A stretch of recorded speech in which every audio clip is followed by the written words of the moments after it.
Definitely इसे पढ़ सकते हैं, कोई भी पढ़ सकता है। अच्छा। मोस्टली थोड़ा सा ये है इसकी जो लैंग्वेज जो है ना, जी। ये मोर ऑफ अ शायरी में या तो राइम्स में लिखी गई है।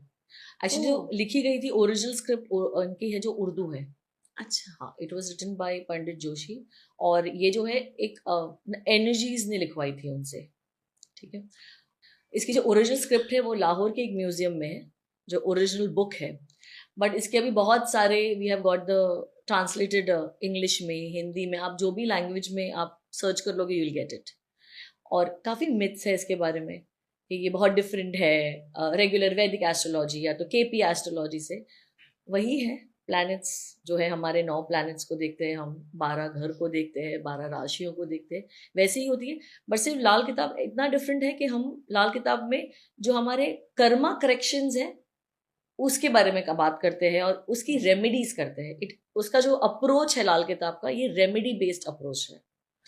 और when we talk about remedies, हम जेमस्टोन्स जो है लाल किताब फेवर नहीं करती कि आप जेमस्टोन्स पहन लो या पूजाएं करवा लो या कालसर की पूजा करवा लो या तो लाखों रुपए स्पेंड कर दो पूजाओं में। वो नहीं है। जो इसकी जो रेमेडीज है लाल किताब की, ये सिर्फ डोनेशन है।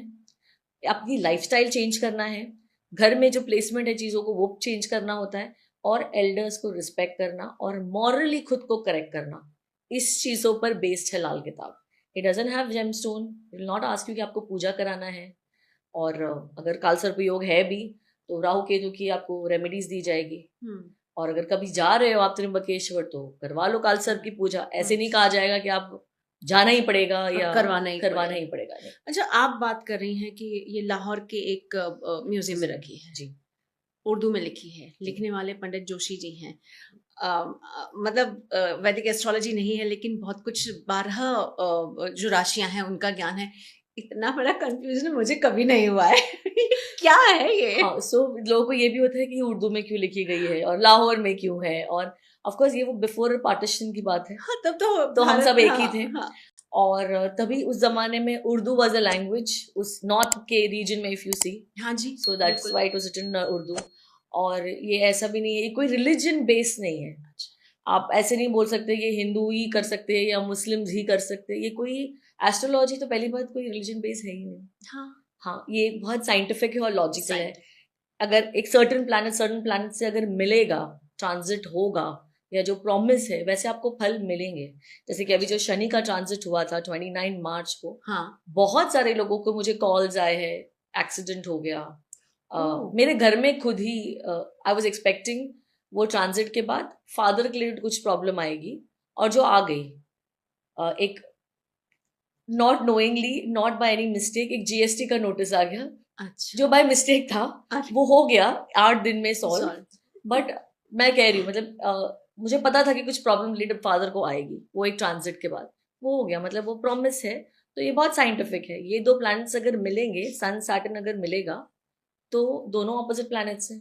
ये मिलेगी तो कुछ तो गड़बड़ होगा। Sun is my father, saturn is, जब वो मूव हो रहे हैं तो वो कुछ तो मचाएंगे ही, तो वो होगा। तो ये जस्ट एक प्रॉमिस है जो होगा, फुलफिल होगा।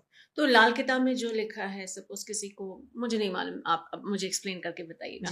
किसी को प्रॉब्लम हो रही है, उसके बहुत एक्सीडेंट्स हो रहे हैं, तो लाल किताब को मैंने फॉलो किया है जी, और उसके बाद तुरंत ठीक हो जाता है?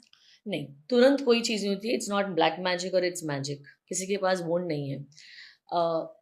एक पर्टिकुलर, पहली बात तो है ना, आप पढ़ सकते हो, everybody can read understand.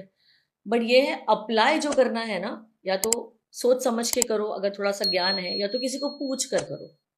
Because ये बैकफायर भी कर सकती है अगर रेमेडी आपने अगर रॉन्ग की है। अच्छा। और लाल किताब की रेमेडी मिनिमम से मिनिमम 43 डेज तक आपको करना होता है। अगेन डिपेंडिंग ऑन आपको एस्ट्रोलॉजर कितने दिन तक करने के लिए कह रहे हैं।